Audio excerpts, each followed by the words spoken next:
Stop it, Wrens! It's dangerous! Clive! To what do I owe the pleasure? I just wanted to see how the town's been faring since you brought everyone together. Since we brought everyone together, all is absolutely wonderful. Conrad and Natalie's hands remain safely away from each other's throats and firmly at the helm.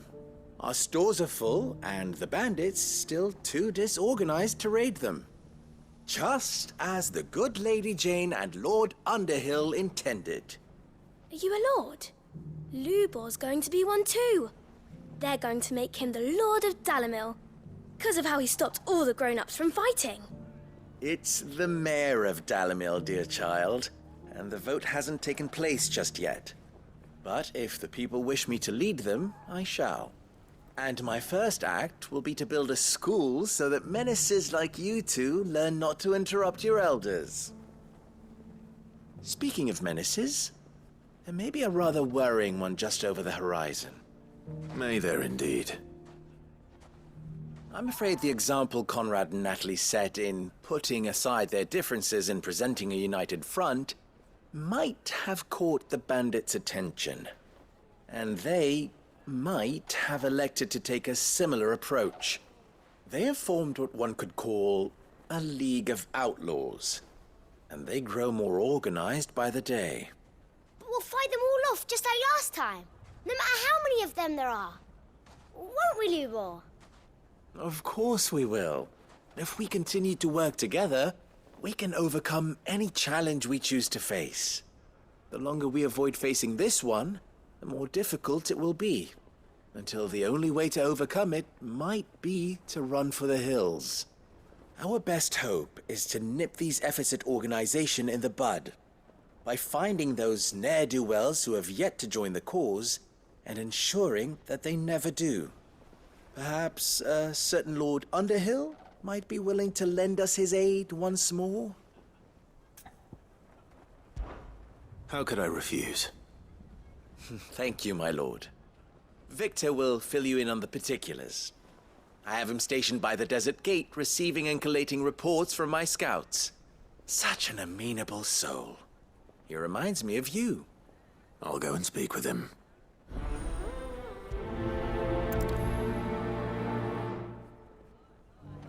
Victor has been collating reports on the bandits' encampments. You'll find him by the desert gate. I'm sure if he has anything to ask of you, it will be simple enough. A League of Outlaws. Sounds like we have some competition.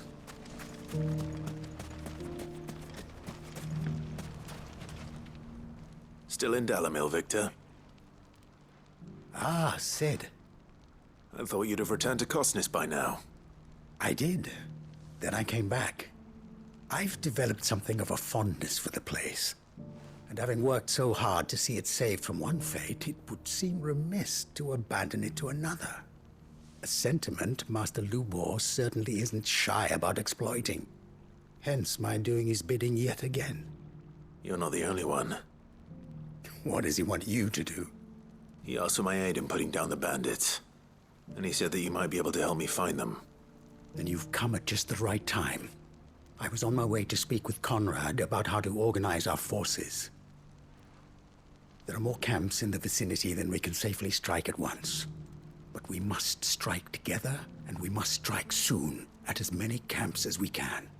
We can't give this league of theirs time to rally its forces. All right. Which camp shall I take? There's one upriver. Just out there, across the dunes. Leave it with me. The camp is in the desert to the north of here. You know what to do.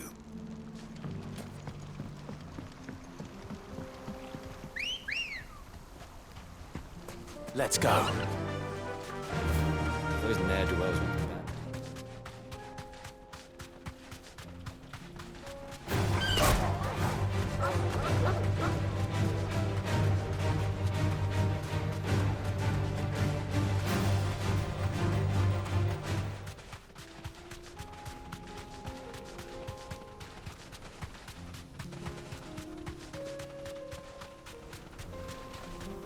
That must be the camp Victor mentioned. Come on then, Toggle.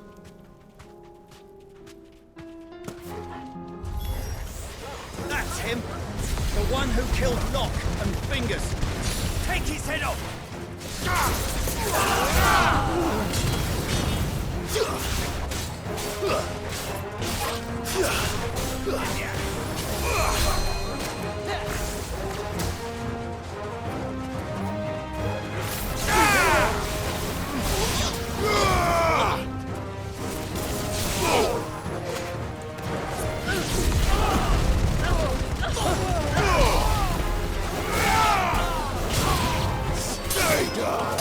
To business.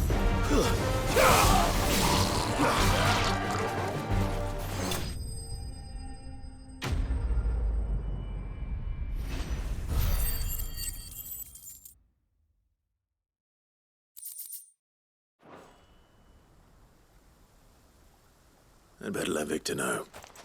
Sid, where are you? Ah, I see the bandits didn't pose you any trouble. No, but that's not why you're here, is it? No. Something's happened. We need you back in Dalimil. What is it? The whole town's in uproar. They're saying that Lubor is a bearer. What?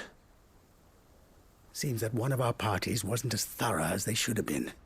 They let one of the bandits escape, and his escape route took him right through Dalimil. Some of the children spotted him, and he was about to silence them. And when Lubor felled him with a bolt of magic, and without a crystal. But that's not possible. It is, if he's a bearer and has been hiding it all these years, which is what people are saying. If he has, well, I wouldn't blame him. No man is branded by choice. Still, all those people see is a man who's lied to them all his life.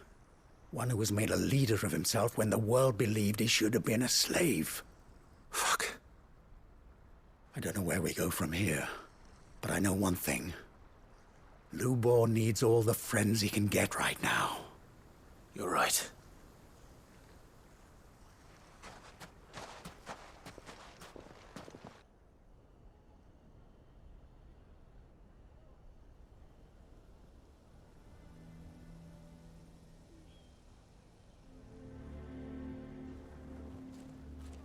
And now everyone knows. I made it a habit to keep a crystal close at hand for just such an occasion. And when that occasion arose, I forgot to reach for it. Well, it was bound to come out sooner or later. We're sorry, Lubor. We tried to keep running. But we just couldn't anymore. There's nothing to be sorry for. I rather enjoyed playing the hero for once. All that matters to me is that you two are safe. Look at him talking to his betters like it's nothing. All lies, I'll wager. Just like the ones he fed us all these years. Once people make up their minds, it's hard to change them. We need to do something, and quickly. Convince the people not to let their prejudices blind them. Convince them that nothing has changed. That their enemy lies outside these walls, not within them. You're right. We should speak to everyone. I'm glad you agree. I'll handle the townsfolk. I'm a Dalmec born and bred. They listen to me. You head to the tavern. Make Conrad and Natalie remember who Lubor really is. They know that Lubor and I are friends. I might not make for the most impartial of interlocutors. Lord Underhill of Randalar's League of Merchants, however, is a trusted and impartial mediator of note. I'll do what I can.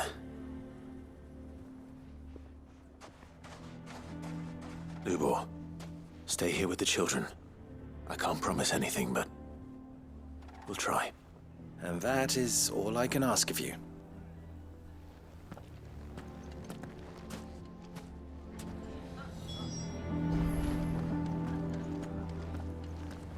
The man with the sword was going to kill us, but then Lubor shot magic at him.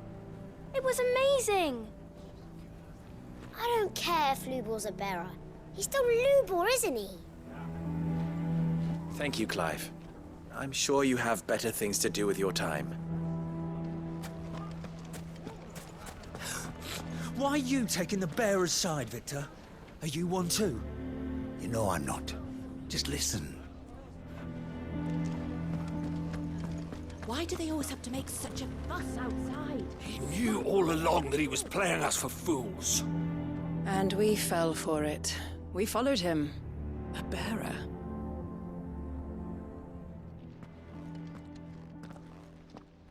Forgive me for disturbing you, but could I have a moment of your time? I've seen your face before. As have I. Lord Underhill, wasn't it? Of the League of Merchants. That's right. I wanted to speak to you about Lubor. The rumors that he's a bearer. All true, I'm afraid. He'll never be mayor now. Not if I have anything to do with it. But what of his wares? Bearer or no, his steel is highly valued throughout the Republic.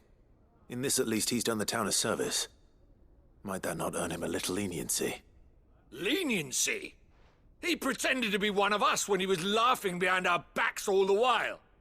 I'm sorry, my lord, but he lied to us. He lied to you. He cannot be trusted. So what do you propose? Will you drive him from his home? Close his forge? Perhaps. That is a question for the people of Dalimil. And they will thank you not to get involved.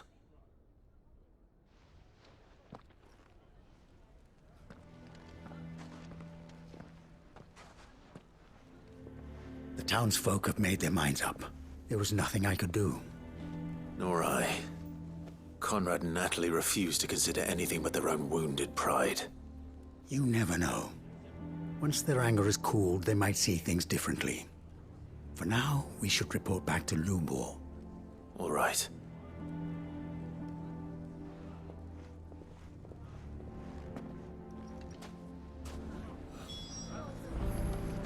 Why the hell would Victor take the bearer's side? For a share in Lubor's ill-gotten gil, perhaps? I assume the situation is hopeless?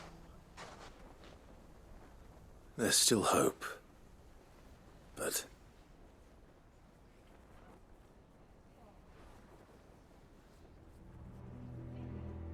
But perhaps not in this lifetime, I think it's fair to say.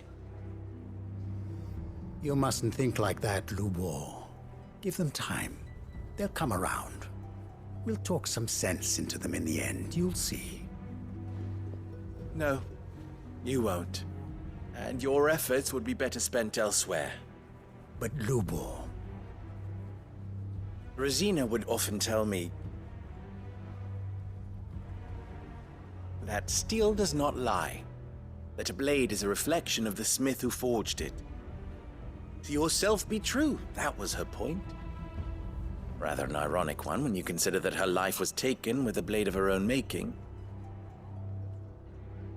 But I do not doubt that she was always true to herself and what she believed in, right to the end. And so must I be. I must do what I know to be right, no matter what others might think of me. And now, I know what that is. I must embrace my new role of villain so that the people of Dalimil have something to unite against. For only united can they hope to stand against the threat that awaits them. I'll need to make a suitably dramatic exit, of course. Don't go, Lubor. You're the only one who was ever kind to us. We'll be all alone. Again. Trust me, little ones, it is for the best that I go. Not only for the town, but for you, too. How could it possibly be for the best? These children need you. The least you can do is give the townspeople a chance to change their minds. They would not take it, Victor. It's over. Over, you say? And so just like that, you're going to throw this town and these children to the wolves? I thought you were better than this. But it seems you had me fooled as well. Victor. Forget it. Do what you will. You sure you're making the right choice, Lubor? Of those available to me, I believe it's the best one. Yes. Ah, but where are my manners? Here, your reward for clearing out that bandit camp. Right then, I have packing to do. If there's anything I can do. Anything. I'll bear it in mind. Thank you.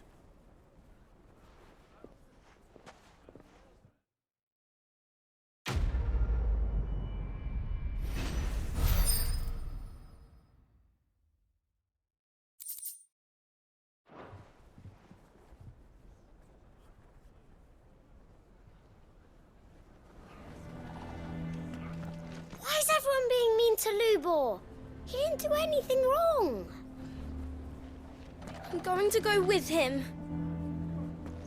Why didn't he tell us?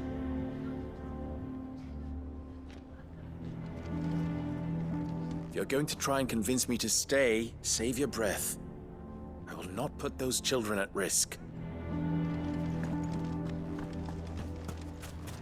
Why the hell would Victor take the bearer's side? For a share in Lubor's ill-gotten guilt. What do you mean, don't jump to conclusions? He cast a spell without a crystal. What other conclusion is there?